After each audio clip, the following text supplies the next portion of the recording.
பழனி மற்றும் சுற்றுவட்டார பகுதிகளில் 1 மணி நேரத்திற்கு மேலாக காற்றுடன் கூடிய பலத்த மழை.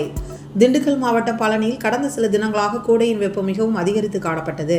பெரும்பாலானோர் வெப்பத்தில் இருந்து பாதுகாத்துக் கொள்ள பகல் நேரங்களில் வெளியில் வருவதை தவிர்த்து வந்தனர்.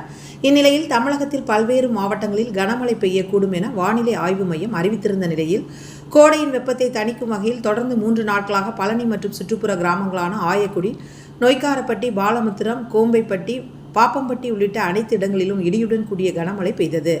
1 மணி நேரம் பெய்த கனமழையால் அனைத்து சாக்கடை நீரும் சாலையில் செல்வதால் வாகன ஓட்டிகளும் பொதுமக்களும் செல்ல முடியாத நிலை ஏற்பட்டுள்ளது.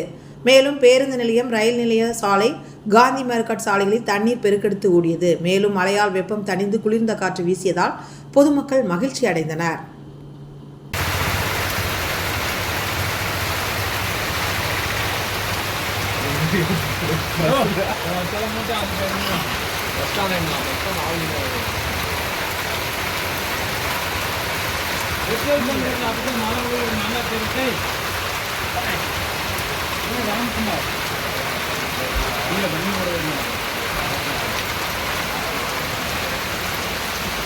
தண்ணி போல